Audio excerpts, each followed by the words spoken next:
नमस्कार, आप देख रहे हैं जन उत्तराखंड और मैं हूं आपके साथ भानु दीक्षित। सबसे पहले नजर हेडलाइंस पर।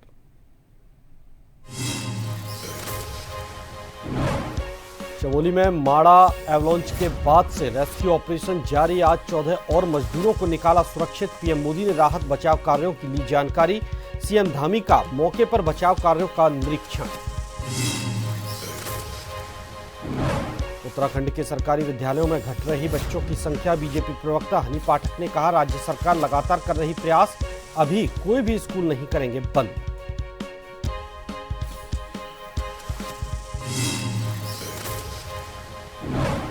देहरादून को जाम से मिलेगी राहत। शहर में लगेंगी 12 नई ट्रैफिक लाइट। जिलाधिकारी ने बताया, मास्टर प्लान, पार्किंग सुधार और प्रमुख चौक चौराहों पर की जाएगी विशेष व्यवस्था।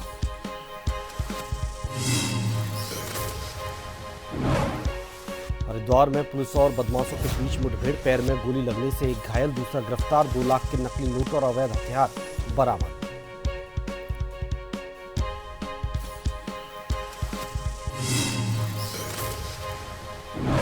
उत्तराखंड में मौसम विभाग का रेड अलर्ट। ऊंचाई वाले इलाकों में बर्फबारी की चेतावनी। कई क्षेत्रों में हल्की बारिश की संभावना।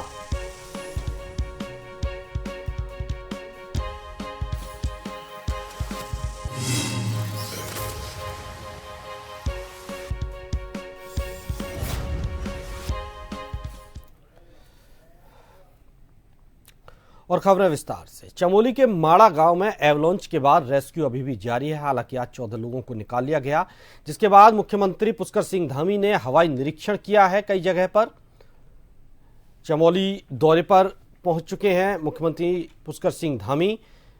राहत बचाव कार्य वाली जगह का भी उन्होंने निरीक्षण किया है। हादसे की जगह पर मुख्यमंत्री पुष्कर सिंह धामी पहुंचे और उन्होंने वहां निरीक्षण कर जायजा लिया, हालातों के बारे में जानकारी ली और क्या कुछ बचाव कार्य और रेस्क्यू ऑपरेशन किया जा रहा है। और ज्यादा जानकारी के लिए हमारे ब्यूरो चीफ एसएन पंत हमारे साथ जुड़े हुए हैं। एसएन पंत, मुख्यमंत्री पुष्कर सिंह धामी चमोली पहुंच चुके हैं। हादसे वाली जगह का उन्होंने निरीक्षण किया है। आगे क्या कुछ उनके यहां पर अब कार्यक्रम है, क्या कुछ उन्होंने निर्देश दिए हैं? बिल्कुल भानु, आपको बताना चाहूंगा कि सबसे पहले रेस्क्यू ऑपरेशन की अगर बात की जाए तो अब तकरीबन 8 मजदूर शेष हैं जो उस बैरिकेड के अंदर या बैरक के अंदर फंसे हुए हैं, जो एवलॉन्च के आने के बाद 2 बैरक वहां पर मौजूद थी बीआरओ की, जिसके अंदर 55 मजदूर थे। पहला बैरिक था जिससे मजदूरों को सकुशल निकाला गया। दूसरा बैरिक जो एवलॉन्च आने के बाद नीचे यानी काफी आगे तक खिसक गया है, पलट गया है, उसको बचाने के लिए रेस्क्यू ऑपरेशन लगातार जारी है, जिसमें असम राइफल, गढ़वाल राइफल, सेना की टुकड़ियां, एनडीआरएफ की टीम, एसडीआरएफ की टीम मौके पर मौजूद है, जिला प्रशासन टीम मौके पर मौजूद है और रेस्क्यू ऑपरेशन चल रहा है। मुख्यमंत्री सुबह से ही लगातार रेस्क्यू ऑपरेशन का अपडेट ले रहे थे। हवाई सर्वेक्षण कुछ देर पहले उन्होंने किया है, उसके बाद वो जो बेस कैंप है वहां पर वो पहुंचे, घायलों को उन्होंने देखा, उसके बाद उन्होंने अस्पताल का निरीक्षण किया। जो सेना के जवान थे, अधिकारी थे, उनसे उन्होंने वार्ता की। उसके अलावा उन्होंने जिलाधिकारी चमोली से पूरा फीडबैक लिया और साथ ही साथ उन्होंने हौसला अफजाई उन तमाम जवानों की है वहां पर जो इस रेस्क्यू ऑपरेशन को अंजाम दे रहे हैं। और सबसे बड़ी बात है भानु, मौसम सुबह साफ था। MI 17 के जरिए सुरक्षित एक रेस्क्यू ऑपरेशन चलाया गया, जिसमें जो 28 जवान एनडीआरएफ के थे जो पांडुकेश्वर से पहले फंसे हुए थे, सड़क बाधित होने के कारण मौके पर नहीं पहुंच पा रहे थे, उनको क्योंकि वो हाईली एल्टीट्यूड पर काम करने के लिए वेल इक्विप्ड है, उनको वहां पर छोड़ा गया है, यानी हेलीकॉप्टर के जरिए उतारा गया है और वो रेस्क्यू ऑपरेशन बड़ी तेजी के साथ अब कर रहे हैं और उम्मीद ये जताई जा रही है कुछ ही घंटों में इस पर सफलता मिल जाएगी। लेकिन मौसम के मद्देनजर अगर बात की जाए तो मौसम कहीं ना कहीं आड़े बना हुआ है और एक बार फिर से मौसम खराब वेदर की वहां पर जो फोरकास्ट है वो बकायदा मौसम केंद्र की तरफ से जारी की गई है, जिसके लिए एहतियात भी बरता जा रहा है और पूरी जो टीमें हैं वो लगातार रेस्क्यू कर रही है। और उत्तराखंड के मुख्यमंत्री खुद मौके पर मौजूद हैं, वो लगातार हालातों का जायजा ले रहे हैं और कोशिश कर रहे हैं कि जिस तरीके से भी मदद वहां पर सरकारी मशीनरी के तौर पर दी जा सकती है, उसके लिए वो पूरी तौर पर तमाम अधिकारियों को दिशा निर्देश भी दे रहे हैं और हौसला अफजाई भी कर रहे हैं। बहुत बहुत शुक्रिया आपका तमाम जानकारी के लिए एसएन पंत। तो बता दें कि मुख्यमंत्री लगातार मॉनिटरिंग कर रहे हैं, चमोली पहुंच चुके हैं, जहां माड़ा गांव में ये हादसा हुआ है वहां का उन्होंने निरीक्षण किया, हेली निरीक्षण भी किया है। हवाई निरीक्षण के बाद उन्होंने वहां के जिलाधिकारी से जानकारी ली पूरे, और जवानों की हौसला अफजाई भी की है। लगातार मॉनिटरिंग कर रहे हैं मुख्यमंत्री पुष्कर सिंह धामी।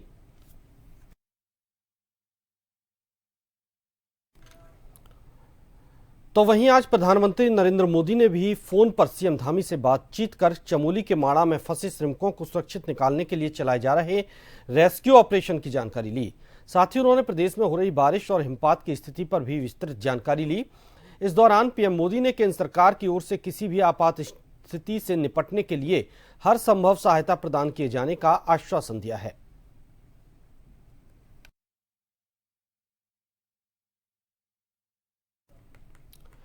चमोली के माड़ा एवलॉन्च के बाद से रेस्क्यू ऑपरेशन जारी है। आज 14 मजदूरों को सुरक्षित बाहर निकाल लिया गया। अब तक 47 मजदूरों को सफल रेस्क्यू कर निकाला जा चुका है। राहत बचाव कार्य में लगे जवान बाकी फंसे 8 श्रमिकों को बाहर निकालने की कोशिश में जुटे हुए हैं।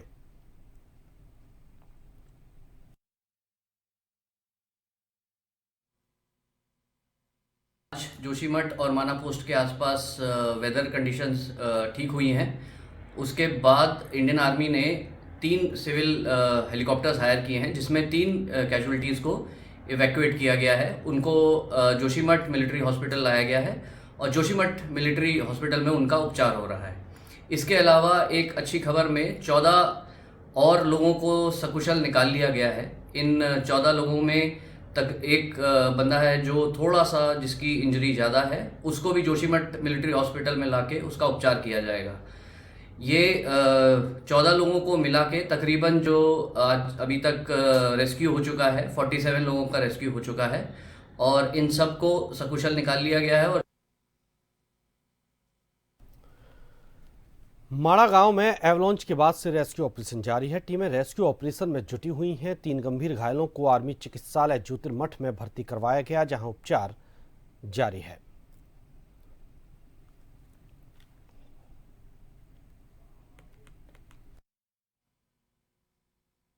कल रेस्क्यू ऑपरेशन वहाँ आईटीबीपी आर्मी और बीआरओ की ज्वाइंट टीम ने किया था। उसमें 33 लोग हमें मिल गए थे सकुशल 55 में से, और 3 जो क्रिटिकली इंजर्ड थे आईटीबीपी माणा हॉस्पिटल में इलाज चल रहा था। तो आज आर्मी हॉस्पिटल हेली के माध्यम से उनको जोशीमठ लाया गया है और अब उनका उपचार जोशीमठ आर्मी हॉस्पिटल में चल रहा है। अभी तीनों की कंडीशन स्टेबल बताई जा रही है और फ़िलहाल एनडीआरएफ की टीम भी यहाँ उपलब्ध है हमारे पास। 28 लोग हैं एनडीआरएफ के और कुछ टीमें हमारी गोविंद घाट और हनुमान चट्टी के पास हैं। तो मौसम जिस तरह से अभी खुला है, आशा है कि और जो हेल्प सेंटर की तरफ से हमें आ रही है और रेस्क्यू ऑपरेशन में तेज़ी आई। उत्तराखंड में सरकारी स्कूलों के एक बार फिर चौंकाने वाले आंकड़े सामने आए हैं। राज्यों में कई स्कूल ऐसे हैं जहां बच्चों की संख्या 1 से लेकर 5 तक है। 130 स्कूल ऐसे हैं जिसमें सिर्फ 1 छात्र है, तो वहीं 267 स्कूलों में 2 ही छात्र पढ़ रहे हैं। 324 स्कूलों में छात्रों की संख्या 3 है, तो 361 स्कूलों में 4 छात्र ही पढ़ाई कर रहे हैं। इसको लेकर उत्तराखंड भाजपा की प्रदेश प्रवक्ता हनी पाठक ने कहा कि आंकड़े वाकई चिंताजनक हैं, लेकिन राज्य सरकार की तरफ से लगातार स्कूलों में बच्चों की संख्या बढ़ाए जाने की कोशिश की जा रही है। पलायन भी एक मुद्दा रहा है, लेकिन रिवर्स पलायन पर सरकार का जोर है।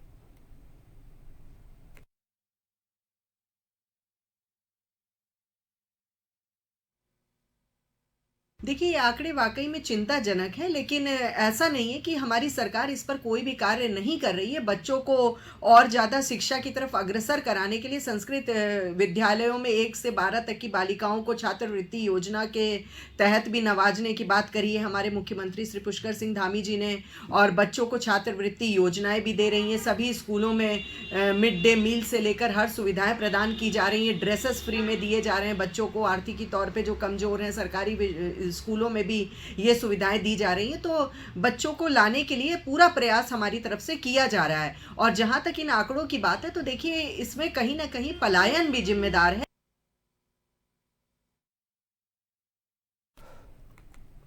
उत्तराखंड में बजट सत्र के बाद भी लगातार आरोप प्रत्यारोप का दौर जारी है। विधानसभा अध्यक्ष रितु खंडूड़ी भूषण का ससुराल बिहार में होने की बात कही जा रही है, जिसे लेकर बीजेपी के प्रदेश अध्यक्ष महेंद्र भट्ट ने कहा कि लोगों को कोई भी बात बोलने से पहले उसकी सच्चाई जान लेना जरूरी होता है।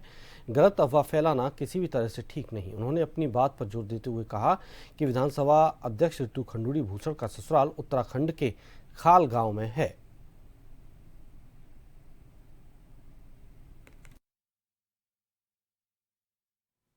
बिना जानकारी बिना नॉलेज की चर्चाएं की जा रही। ऋतु खंडू की ससुराल वहां जहाँ मेरी ससुराल में खाल गांव है।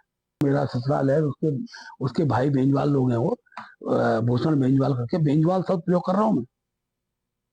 तो उनकी पत्नी है, इसलिए कहना है कि बिहार क्या मैसेज है, किस बात का मैसेज है, समझना पड़ेगा। तो जो अज्ञानी है उनकी बात में कांग्रेस ना आए। कांग्रेस के अंदर अज्ञानियों की फौज भी खड़ी होगी, जिनको यही नहीं पता कि हमें कौन सी बात बोलनी है। राजनीतिक द्वंद्व अपनी जगह है, लेकिन सामाजिक द्वंद्व खड़ा करना ये कम से कम किसी भी राजनीतिक दल को शोभा नहीं देता है। देहरादून में ट्रैफिक की समस्या लगातार बनी हुई है। हालांकि प्रशासन की तरफ से ट्रैफिक कंट्रोल का प्लान बनाया जा रहा है। मीडिया से बात करते हुए जिलाधिकारी सविन बंसल ने बताया कि शहर में अभी ट्रैफिक की समस्या है, जिसको दूर करने के लिए प्लान तैयार हो गया है। फ्लाईओवर के नीचे डेड एरिया है, उसको इस्तेमाल किया जाएगा। शहर में 12 जगह और नई ट्रैफिक लाइट लगाई जाएंगी। इसके साथ ही ट्रैफिक को सुचारू करने के लिए जो संभव होगा वो प्रयास जिला प्रशासन के स्तर पर किए जाएंगे।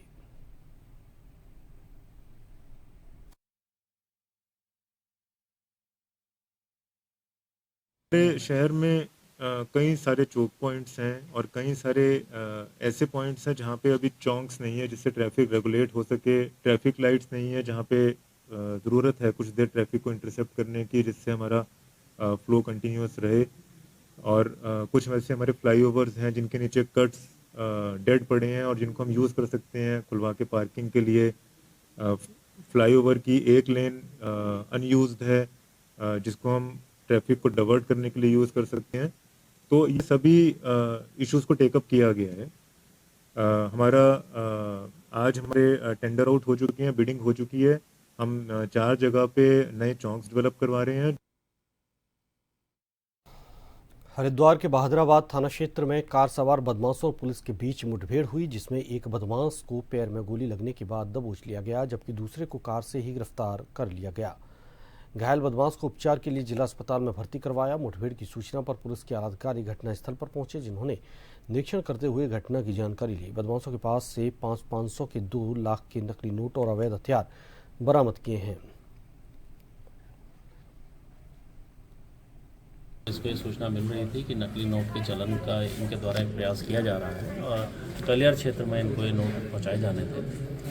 पुलिस के द्वारा बहादुराबाद संतरसा पुलिस और बहादुराबाद पुलिस के द्वारा इनको रोकने की कोशिश की गई। चेकिंग के दौरान इनके द्वारा पुलिस पर फायर करके भागने की कोशिश की गई। उसमें इनकी गाड़ी एक पोल से टकराई। उसके बाद इन्होंने पुलिस के ऊपर फायर किया था। पुलिस ने इन्हें तत्काल न्यूट्रलाइज किया। उसमें एक व्यक्ति जिसका नाम जुल्फिकार है उसको भी हॉस्पिटल लाया गया, उसके पैर में गोली लगी है। और एक व्यक्ति को पुलिस के द्वारा पकड़ा गया है। उनसे पूछताछ अभी हम लोगों की जारी है। 2 लाख रुपए इनसे जो नकली नोट हैं वो बरामद हुए हैं। बाद आपका स्वागत है। एक बार सीधे आपको लिए चलते हैं उत्तराखंड के चमोली के माड़ा, जहां पर मुख्यमंत्री पुष्कर सिंह धामी पहुंचे हुए हैं और घटनास्थल का निरीक्षण कर रहे हैं। घायलों से मुख्यमंत्री पुष्कर सिंह धामी ने उनका हालचाल जाना, उनको अस्पताल ले जाया जा रहा है। ये वे घायल हैं जिन्हें रेस्क्यू कर निकाला गया है। मुख्यमंत्री ने उनसे बात की और अब जवानों से वे बात कर रहे हैं।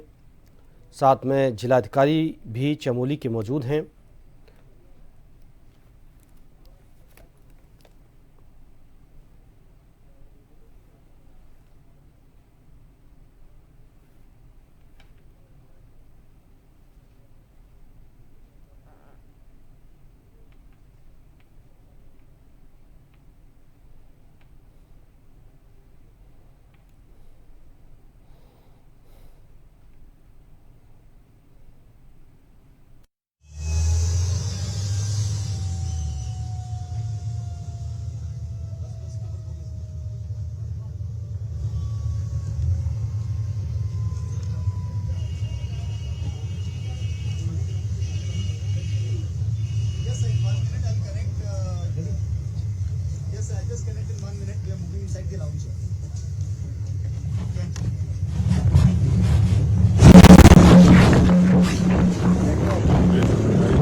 सभी को रेस्क्यू किया जा रहा है और हमारे सेना के लोग, एनडीआरएफ के लोग, आईटीबीपी के और जिला प्रशासन, आपदा प्रबंधन, सारे लोग अभी बचाव कार्य में लगे हुए हैं। यहाँ पर काफ़ी ज़्यादा बर्फबारी है और सभी मार्ग पूरी तरह से बंद है। कहीं 10 फुट 12 फुट से भी ज़्यादा बर्फबारी हो रखी है और लगातार हमारा प्रयास यही है कि जो लोग अभी रह गए हैं उनको भी जल्दी से जल्दी बाहर निकाला जाए और जो लोग अभी 14 लोग और मिले हैं उन सभी वहाँ से रेस्क्यू करके यहाँ दूसरी में लाया जा रहा है और सभी अभी सुरक्षित हैं।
की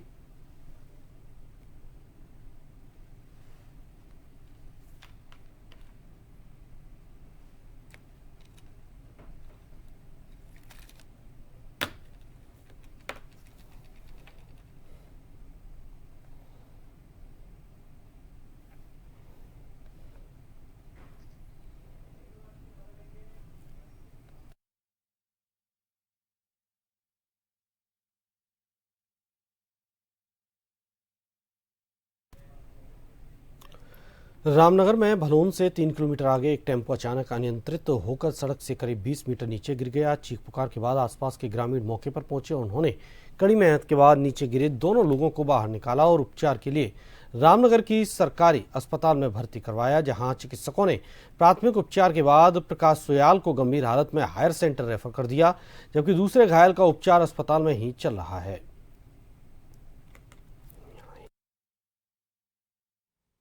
भलोन से करीब 3 किलोमीटर आगे पाती की रोड में गिरा है नीचे, और रात की जो लाइट जला के जा रहे थे, किसी औरत ने देखा हमारे वहाँ गांव नीचे गांव है, तो उन्होंने कहा कोई गाड़ी गिर गई है ऊपर। तब हम लोग वहाँ पर देखा तो गए, हम फिर गाड़ी मंगाई वहाँ से, फिर हम 5-7 लोग गए वहाँ, तब तक ये जो है नीचे गिरे थे वहाँ पे। कितने गहरे के नीचे गिरे? करीब 15-20 में होगा। ऊपर से एक रोड है, उसके बाद दूसरी रोड में ये ऊपर से ही, जहाँ से नीचे से गए थे ऊपर को, तो नीचे आ गए।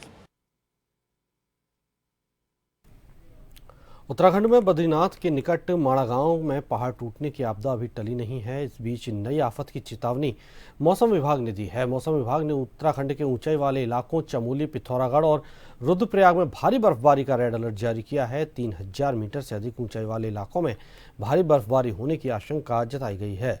मौसम विभाग के अनुसार चमोली, रुद्रप्रयाग, बागेश्वर, पिथौरागढ़ और उत्तरकाशी जिलों में अच्छी खासी बर्फबारी हो सकती है। वहीं पहाड़ के कई अन्य क्षेत्रों में हल्की बारिश होने की संभावना है।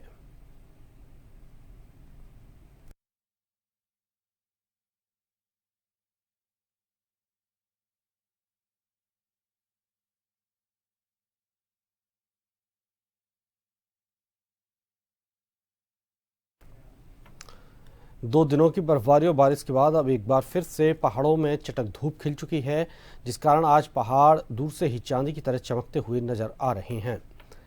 बता दें कि ऊंची चोटियों में लगातार 2 दिनों तक हुई बर्फबारी के चलते कई फीट बर्फ की चादर बिछ चुकी है। यहां तक कि कई ग्रामीण इलाकों में आधा फीट के आसपास बर्फ की चादर देखी जा सकती है। वहीं श्री बद्रीनाथ धाम में 2 फीट से अधिक बर्फ की चादर देखी जा सकती है। तो वहीं एक और बात करें पर्यटक स्थल औली की, तो यहाँ भी 2 दिनों तक बता दें कि लगातार बर्फबारी देखने को मिली, जिसके चलते यहाँ भी 2 फीट से अधिक बर्फ की चादर जम चुकी है। लगातार हो रही बर्फबारी और बारिश के बाद जैसे ही पहाड़ों में आज चटक धूप खिली, तो स्थानीय लोगों ने थोड़ी बहुत राहत की सांस ली।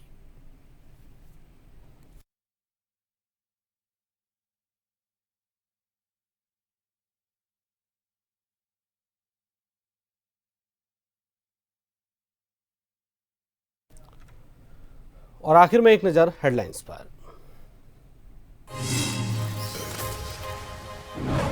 चमोली के माड़ा एवलॉन्च के बाद से रेस्क्यू ऑपरेशन जारी, 14 और मजदूरों को निकाला सुरक्षित। पीएम मोदी ने राहत बचाव कार्यों की ली जानकारी। सीएम धामी ने किया मौके पर बचाव कार्यों का निरीक्षण। उत्तराखंड के सरकारी विद्यालयों में घट रही बच्चों की संख्या। बीजेपी प्रवक्ता अनिल पाठक ने कहा, राज्य सरकार लगातार कर रही प्रयास, अभी कोई भी स्कूल नहीं करेंगे बंद।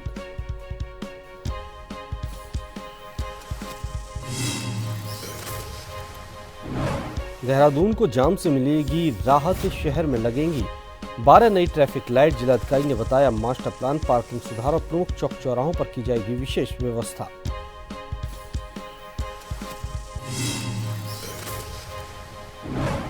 हरिद्वार में पुलिस और बदमाशों के बीच मुठभेड़, पैर में गोली लगने से एक घायल, दूसरा गिरफ्तार। 2 लाख के नकली नोट और अवैध हथियार बरामद।